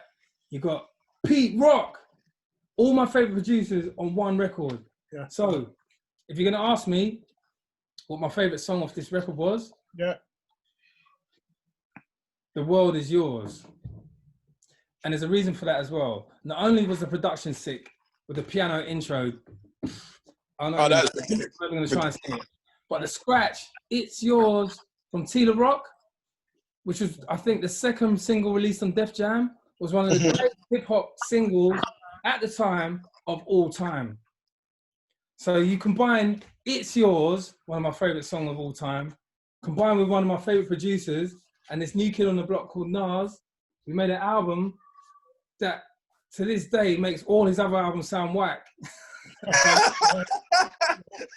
And to this day, this is an album you can put on start to finish and you don't have to skip nothing. So that's why I would choose Nas, and my favorite single from that, as you just heard, is The World Is Yours. Okay. Thank you. Yeah, definitely. I definitely would agree with that one. Yeah. Agree with that one. Production and lyrics, amazing. Yeah, amazing. And to be honest with you, 10 out of 10 hip hop album. That's 5 mics in the Source all day. Yeah. You know what I mean? But you know what? To be honest with you, where do you go from that? Yeah, you know what's funny, right? There's this thing in music, right, where you make a record so dope that it actually fucks with your career up. Yeah. Yeah. Yeah. And this is that. I agree. Because you've lived your whole life before you make this first record. So everything you've experienced from year 0 to 19, 18, or whatever it is all on. So anything after that is not the same innocence in terms of like, you just not even think, you just create this monster that just, I'll give you an example in R&B world. That guy that made Thong Song, what's his name? Cisco. That record was so dope. Nothing after that. Yeah. Had the impact. Yeah. So his career just went, ooh, smash. So it's a gift and a curse making a record so dope. One of your first records so dope that you can't follow it up. And not to say that he has, everything was shit after that. Not to say that. But nothing stands up to that record. And that's a gift and a curse to him. Yeah, it's like the expectation. He hasn't been able to replicate a 10 out of 10 album like that. Production on point, rhymes on point, everything flawless. Basically, is what I'm saying. Flawless album, flawless hip hop album. Agreed. Bello, where you going with for the final album, I'm gonna go for these guys, right? Black Moon. Yeah. And the reason being is I feel like Buckshot, he was just on a whole different level altogether. Like when I remember when I first heard, what was it? Not just Who Got the Props, but Buck and Down. And there was various remixes flying about. Yeah. But it was... Duck Down Records, wasn't it? Yeah. No. Delicious Fuck. No. What fuck me up? Nervous Records. Huh? Nervous Records. Yeah, that's right. Nervous. Nervous. Nervous Records, Boottown Click. That's right, yes. Yeah. But again, this album is so dope, right?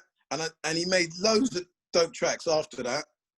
But to replicate this album would be really hard. Yeah?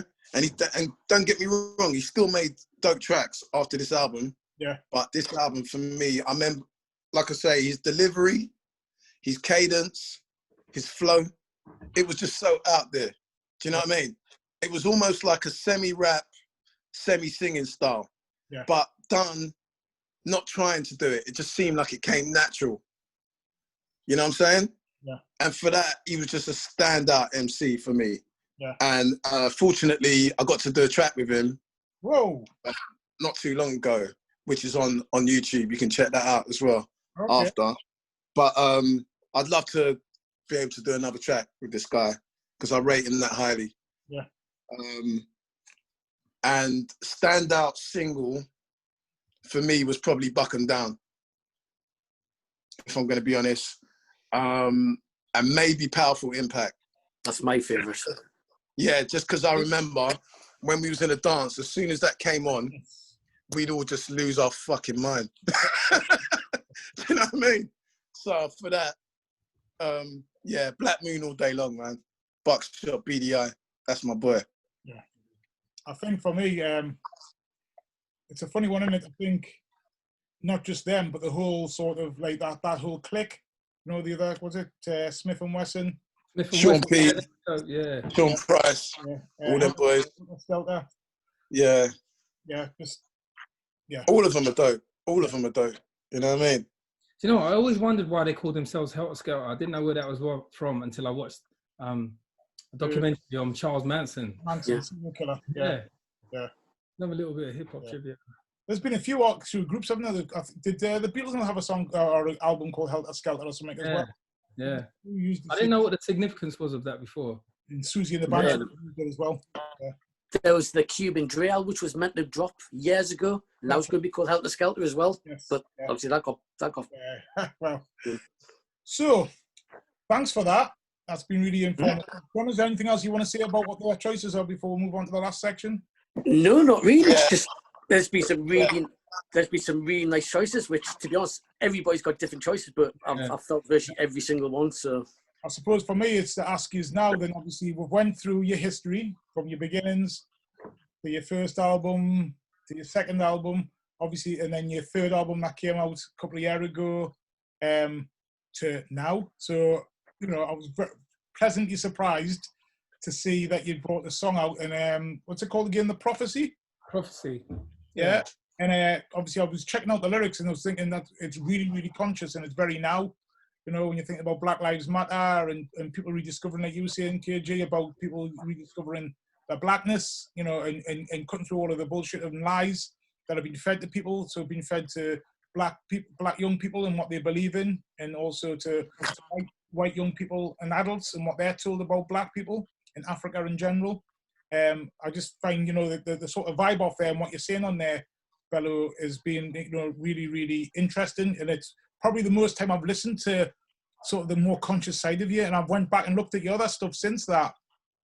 And like you were saying, KG, that you were very conscious, but I didn't really realize at the time. I just listened to you for the coolness. It's you're sort of like my summer kind of group, or when I'm lying in the bath type of hip hop to listen to. Do you know what I mean? When I'm chilling.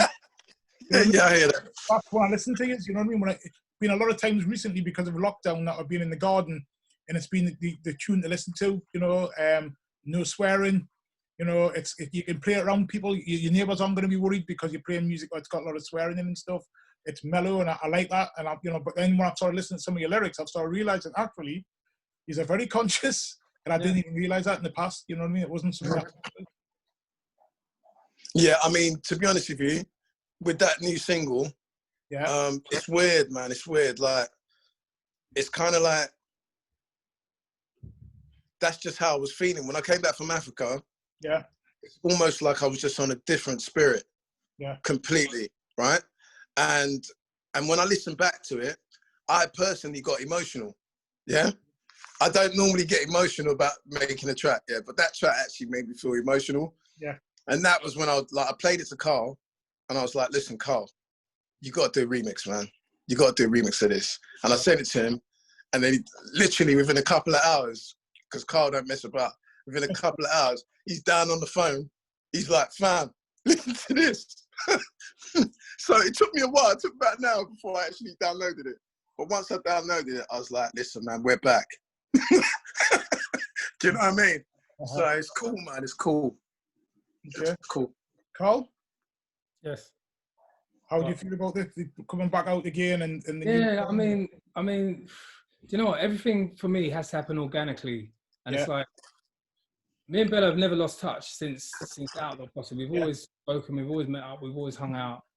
But then it has to get to a point where you don't just make tunes just for the sake of it. Yeah. And I think I was going through a lot of stuff. I was being quite vocal on Facebook and stuff. Like, you know, I don't really get vocal on social media. I'm not really a social media person, but obviously I had a lot of time on my hands in lockdown. I was addressing certain things and this, that, and the other. And I think me and Bella actually had a conversation. I was like, mate, listen, we need to make something with a message, man. And I think he was on the same train of thought anyway. And then again, like he said, he went off to Ghana. And I think after our conversation of, you know, because I actually remember saying to him, let's just make an EP, man. Let's just address some things, man. And let's just talk some knowledge, man, like how we used to do. So he obviously went away. And I think that was on his mind anyway. So when he come back and he sent me the vocal, I was just inspired. I was like, that's exactly what I'm talking about. And that's when I got busy. And we have that connection anyway. So now, you know, we're going to feed off that energy and I don't want to say accolades that people are giving. I want to say, what's the word? Anyway, it's just, we're just inspired by the support. The support, yeah. So I think we've touched on something, and I think, again, the nostalgia things come back, and we have got actually a fan base still of older guys like everyone on here who used to start back in the day. And there's still that interest of what we have to say and what we want to do. Yeah. So, you know, it's about stars aligning, and the stars have aligned. And the last couple of things we've done have just been spot on, and we've both been feeling it, and there's no, you know, I mean, there's no conflict, and it's you know, there's no A&R over our shoulder, there's no label, there's no pressure. Yeah. So we can go in the studio and we be free and say what we want to say, sound how we want to sound, and put out what we want to put out. So it's actually a joy. So is that an exclusive for the Vinyl Vandals? Are you thinking about an EP or an album? Well, we've actually recorded another single, which was actually us messing about in the studio about a year ago. Yeah. I had a track, and actually there's a few things I found where he's just come round and we've been like having a drink or a smoke, and I just put up a beat, and then he might put one verse down and forget about it, right? Because we're doing other things. Do you know what I mean? Other life things going on, so we forgot about it. So now we've reconnected on a music level.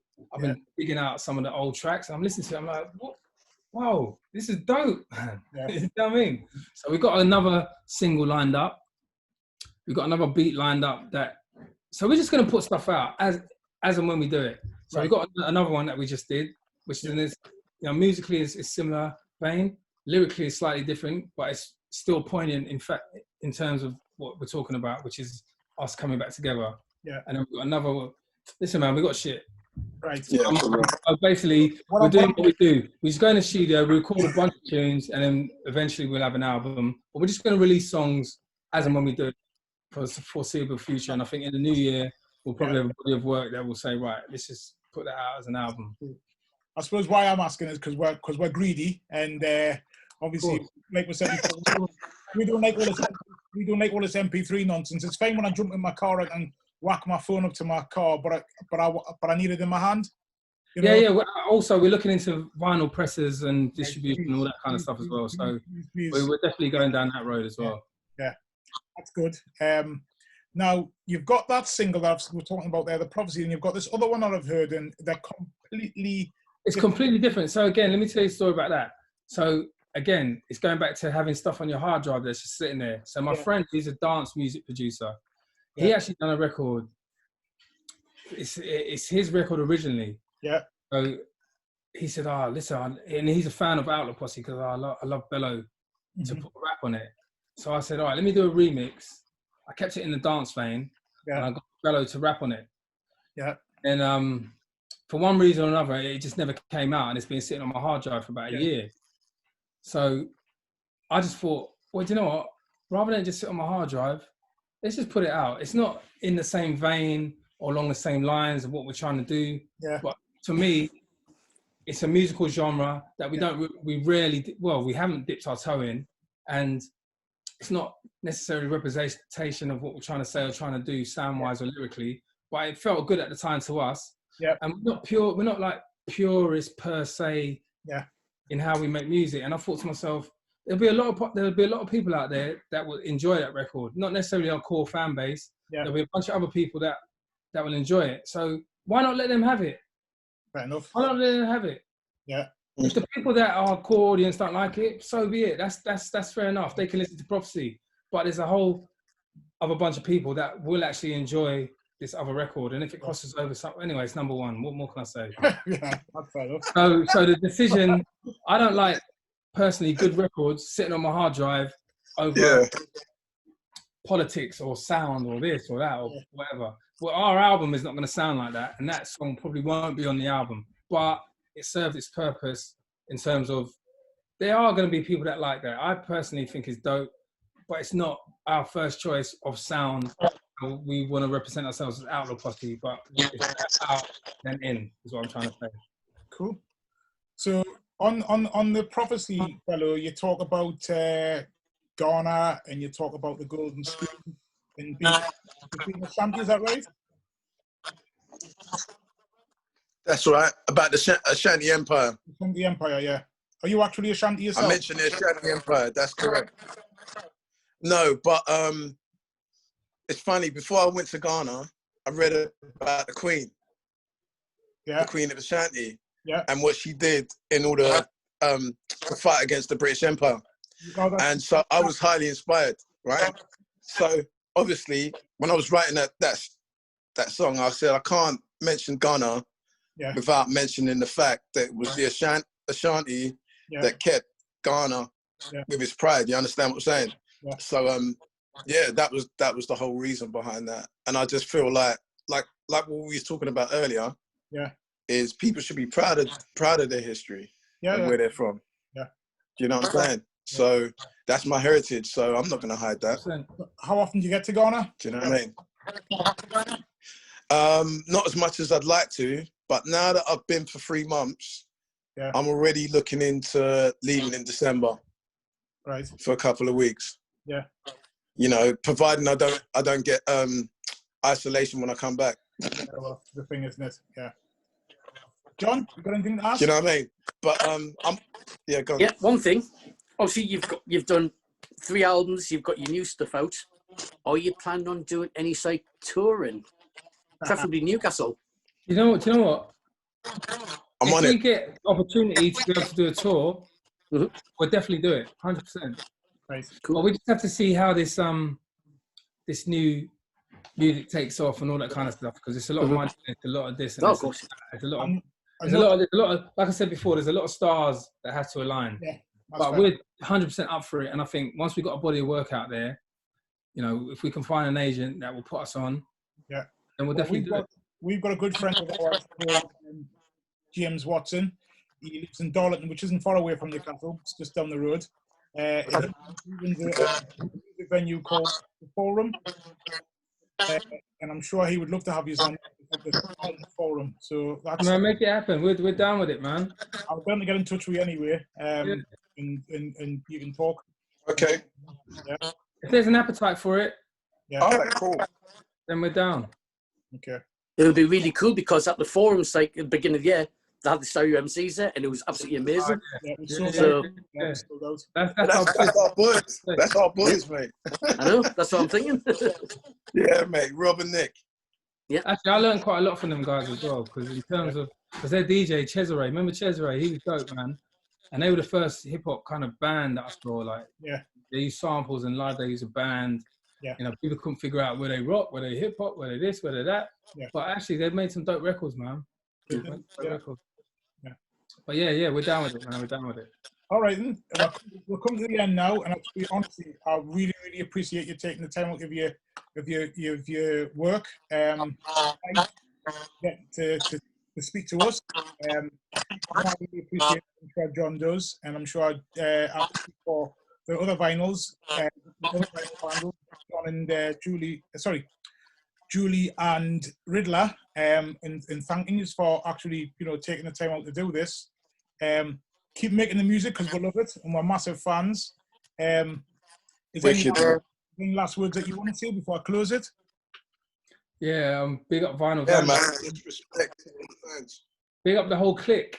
Big up the Newcastle Massive. Yeah. And then hopefully we'll be able to come down to Newcastle and just hang out, man, and just, just jam and do our thing. Just going to say that, you are definitely, even if you just come down for the weekend, let us know and we'll Yeah. No, 100%. Don't worry, we'll definitely look after you on that. Yeah. Yeah, man. Every time I come down, like people like, like I said before, people like Ty have always made us feel welcome. Also, Son of Noise, Colin, all of them, every time I come down to Brixton and that, they're always looking after us. AJ from Hard Noise, I'm a fan of theirs and their music. Yeah, that's what's up. That's our people's as well, man. It's nice, I get looked after. And so thank you for that. So just to finish off, again, when this goes out, I can't wait to be telling people about this. I'm sure this is going to be very, very popular and it's going to get lots of hits, hopefully. I hope you share it as well. Just to say again, if you're listening to this, we are the Vinyl Vandals. We have a show on a Monday night in between 8 and 9 o'clock. DJ Riddler spinning all the best in UK and USA hip hop and anywhere else besides. I'm sure we'll try and have a special with some of your music on to remind people of who you are. I'm sure they don't need a reminding, but I think it would be good if we could play some of your stuff just so that we can say, look, this is the stuff that's coming on, and also remind them that you've got 2 new tracks, number 1 and number 6, did you say? 5. Number 1 and number 6. Number 1 and number 6. I mean, that's unbelievable. At the moment, which is spot on. And thank you again. No worries, man. Yes, boys. It's a pleasure. This has been dope. Thank you very much. And just one more question. Would you be willing to come back on in a month or two's time to talk about UK? Yeah, 100%. Yeah, I was going to ask you that. Yeah. I was going to ask you that because I can't leave out the Yeah. man. All the boys up with Jim. Cool. Okay. All right. I'm starting to lose the sound a bit now. Yeah, that's right. Yeah, so am I. Yeah. I think the internet police are telling us to log off. Thanks very much. All right, take care, boys. Thank you. Take care. Thank you. You too. All right, peace. Peace. Later. Later on.